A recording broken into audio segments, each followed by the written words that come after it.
झारखंड राज्य में विधानसभा का प्रथम चरण और दूसरे चरण का मतदान संपन्न हो गया है। अब लोगों में एक सस्पेंस बना हुआ है कि आखिर झारखंड राज्य में किसकी सरकार बनेगी, एनडीए की या फिर इंडिया गठबंधन की। तो चर्चा करेंगे। हमारे साथ में मौजूद है इमरान खान जो कांग्रेस के नेता है और साथ ही मनोज ठाकुर है, यह भी कांग्रेस के नेता है।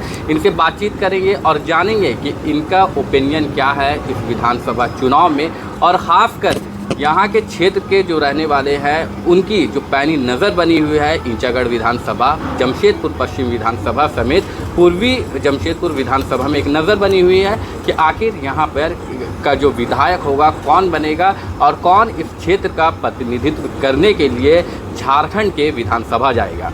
कई लोगों में एक जिज्ञासा है यह जानने को कि आखिर सरकार किसकी बनेगी। क्या लगता है कि पश्चिम विधानसभा में इस बार विधायक के तौर पर कौन चुने जाएंगे? देखिए, जैसा कि आप सभी लोग देख रहे हैं, पश्चिमी विधानसभा से 210% हमारे माननीय श्री बन्ना गुप्ता जी ही विधायक बनेंगे, क्योंकि इन्होंने लोगों के बीच बहुत काम किया है, चाहे वो विकास को लेकर हो, चाहे किसी भी मुद्दा को लेकर हो। अगर लोगों ने बन्ना गुप्ता जी को याद किया है तो उनके सामने वो मौजूद रहे हैं। इससे पहले सरजू राय जी की भी सरकार थी, मगर विकास की प्रगति में कुछ काम नहीं हो पाए हैं। तो लोगों के बीच देखा जा रहा है, काम को लेके भी देखा जा रहा है, विकास को लेकर के भी देखा जा रहा है, और इसी हिसाब से लोगों ने अपना मतदान दिया है। और सभी लोगों के दिल में बन्ना गुप्ता जी के प्रति जो प्यार है और जो भावना है, इसको देख के निश्चित रूप से कांग्रेस इंडिया गठबंधन की सरकार बनने वाली है। तो काम के बारे में अगर बात किया जाए पश्चिम विधानसभा क्षेत्र में, तो ऐसा क्या काम है, कुछ काम के बारे में आप जानकारी भी दे दीजिए व्यूअर्स को। देखिए, ऐसा है कि आप देख रहे हैं जाम कितना लगता है मांगों पे, लोग किस तरीक़ा से परेशान हो रहे हैं। 2 से 3 घंटा जाम में लोग फंस रहे हैं। इसके लिए आप देख रहे हैं कि पुल का निर्माण हो रहा है, काम तेज़ी से चल रहा है। हॉस्पिटल जो है एमजीएम, जो पुराना एमजीएम आपने देखा है, अभी जो नया एमजीएम बन रहा है और बन चुका है, कितना तेज़ी से काम हुआ है और काफ़ी अच्छा बना है। अगर आप देखे होंगे, लोग जाके देखे होंगे तो बहुत सुंदर बना है। ये है कि जो भी लोग वहाँ जाएंगे, बहुत अच्छा इलाज है, सब कुछ है। और इस एमजीएम में जो काम हो रहा था उससे बढ़कर कहीं हद से ज़्यादा उसमें काम होगा। इमरान जी जैसे कह रहे हैं कि एमजीएम और फ्लाईओवर है। अगर एमजीएम के बारे में बात किया जाए तो सरयू राय जी द्वारा कहा जा रहा है कि ये भाजपा के कार्यकाल में हुआ था और इसका उद्घाटन अभी किया गया। और फ्लाईओवर के बारे में अगर बात किया जाए तो उससे एस्टीमेट घोटाला बताया गया है। देखिए, राय जी 50-50 खेल रहे हैं। राय जी जिस समय भाजपा का सरकार हुआ था, भाजपा का बहुत मौका मिला है, लेकिन अभी तक तो जब मौका भाजपा को दिया गया तो एक भी काम राय जी बता दे कि पश्चिमी विधानसभा में कोई बड़ा काम हुआ है। अगर हमारे मंत्री जी किए हैं काम तो पूरे भाजपा वाले के लोग में खलबली मचा हुआ है। लोग र्यूमर फैला रहा है कि राय जी जीत रहे हैं। अगर पश्चिमी विधानसभा देखा जाए तो कई लोगों का मानना है, कई लोग कह रहे हैं अगर आप पश्चिम विधानसभा के खासकर डिमना क्षेत्र जाते हैं तो वहाँ पर राय जी का एक बड़ा समर्थक के रूप में लोग सामने आ रहे हैं। 5 साल में देख लीजिए डिमना का क्या स्थिति था। आपको नहीं दिख रहा है कि आपको भी दिखना चाहिए। आप दिखाइए लोगों को कि डिमना का सौंदर्यीकरण कितना किया गया। फिलहाल ये एमजीएम के बारे में बात चल रहा है। एमजीएम भाजपा के कार्यकाल में बना, जब यहाँ पे रघुवर दास। बिल्कुल गलत बात है। अगर भाजपा के कार्यकाल में बनता तो उस समय नींव भी दिलाता। ठीक है, हमारे मंत्री जी बनाए हैं, उन लोग में जनता पूरा देख रही है। ठीक है, और जनता जो पश्चिमी विधानसभा का जनता है वो विकास पर वोट किया गया। तो सरयू राय जी एक तरफ ये भी कह रहे हैं कि पानी का इंतज़ाम नहीं किया गया और एमजीएम का ओपीडी चालू कर दिया गया। पानी का इंतजाम कैसे नहीं है? पानी का इंतजाम तो लगा रहे हो। कुमरू बस्ती में भी एक टंकी बना दिया गया है। नहीं, जिस जगह पे एमजीएम बना है, एमजीएम अस्पताल में पानी का प्रबंध नहीं है। प्रबंध है पानी का। आप वहाँ दिखाइए, जाकर दिखाइएगा तब तो। आप हम लोग से खाली सवाल करते हैं। बताइए, एस्टीमेट घोटाला दिखाना आप लोग को चाहिए। घूम कर दिखाइए पूरे पश्चिमी विधानसभा में। मैं बता दूं कि विकास के गंगा बह गया है। इतिहास में पहली बार पश्चिमी विधानसभा के ऐसा विधायक मिला, और पश्चिमी विधानसभा के नहीं, पूरे झारखंड में ऐसा मंत्री नहीं रहा अभी तक। फ्लाईओवर को एस्टीमेट घोटाला बताया गया, इस पर क्या कहें? फ्लाईओवर के एस्टीमेट हो तो वही ना बताएंगे कि कहाँ पर घोटाला हुआ है, क्या हुआ है। जब काम हो रहा है तो घोटाला इनको नज़र आ रहा है, जहाँ जहाँ विकास का काम होता है वहाँ वहाँ राय जी का घोटाला नज़र आता है। उंगली करना तो इनका आदत बन गया है। क्या लगता है, सरयू राय जी या फिर बन्ना गुप्ता पश्चिम विधानसभा से मंत्री जी निकल रहे हैं। सभा की बात हो गए, अगर पूरे झारखंड में बात किया जाए तो झारखंड में किसकी सरकार बन रही, एनडीए की या फिर इंडिया गठबंधन की? देखिए, पूरे झारखंड का जहाँ बात कर रहे हैं तो निश्चित रूप से इंडिया गठबंधन की सरकार बन रही है, क्योंकि हमारे हेमंत सोरेन जी ने बहुत काम किया है और काफ़ी लोगों को इसके बारे में पता है। तो निश्चित रूप से इंडिया गठबंधन की सरकार आ रही है और दोबारा से जेएमएम कांग्रेस की सरकार बन रही है। लेकिन टाइगर जयराम महतो के चुनाव लड़ने से काफ़ी आदिवासी वोट का बिखराव भी हुआ, इस पर क्या कहेंगे? जयराम महतो कोई गिनती में नहीं है। हालांकि लोकसभा चुनाव में काफ़ी अच्छा वोटिंग आया था, आया था, युवा लोग को बरगला दिया गया है, ठीक है ना। वो जातीय समीकरण में है।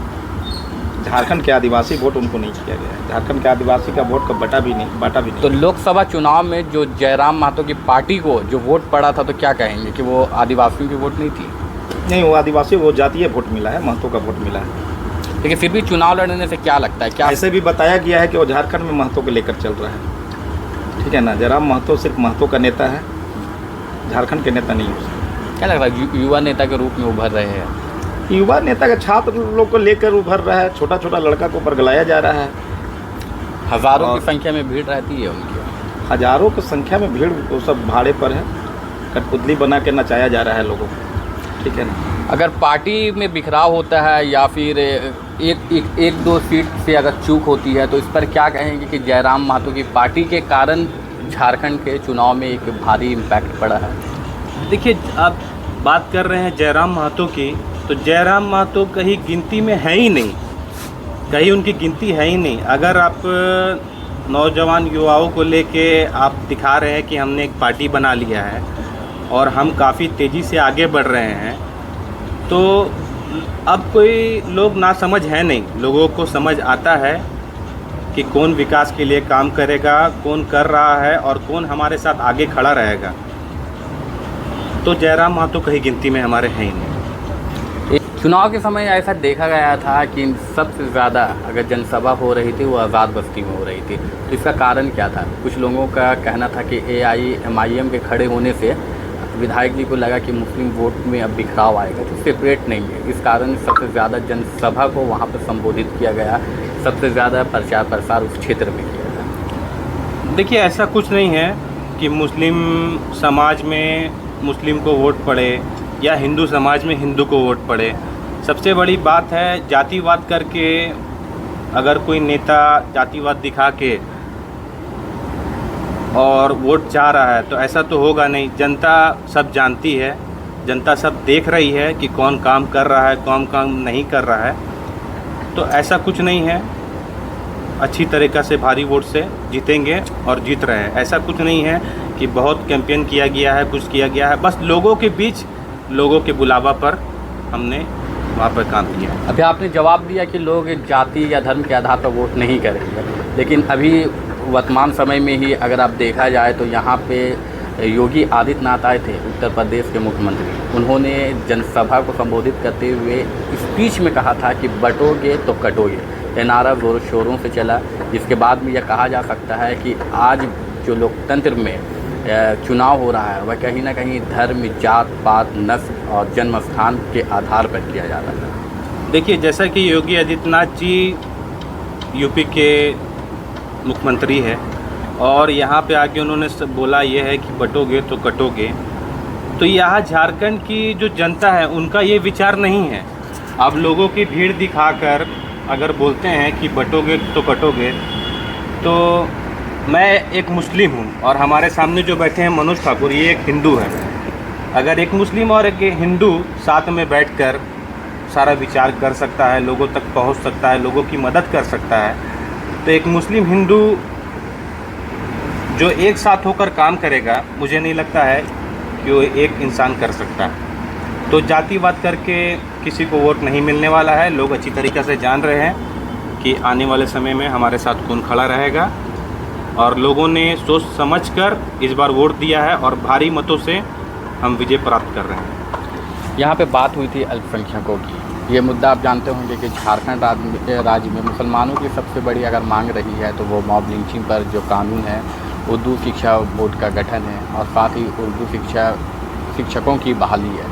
इन मुद्दों पर राज्य सरकार अब तक मौन थी, जिस कारण मुस्लिम समुदायों में भी नाराज़गी देखी गई थी। तो इस पर आप क्या कहेंगे? देखिए, इस पर सरकार अगर बनेगा तो इस पर काम किया जाएगा। हालांकि सरकार पिछले 5 सालों से थी, मॉब लिंचिंग पर कानून अब तक नहीं बना। कानून नहीं बना, उस समय पहली बार था, सरकार जब आया था उस समय पहली बार था, तो इस बार काम होगा उसी मॉब लिंचिंग। क्या कहना चाहेंगे मॉब लिंचिंग पर? हालांकि इसका शिकार कोई एक समुदाय नहीं होता है, अलग अलग जगहों पे देखा जाए तो हर धर्म के लोग इसका शिकार हो रहे। तो इस पर क्या कहेंगे? सरकार को क्या पहल करना चाहिए, जबकि केंद्र सरकार ने BNS के तहत मॉब लिंचिंग पर कानून बनाया है, राज्य सरकार इस मामले पर अब तक मौन है। पारित नहीं किया है मॉब लिंचिंग पर कानून बनाकर, लेकिन पारित नहीं किया।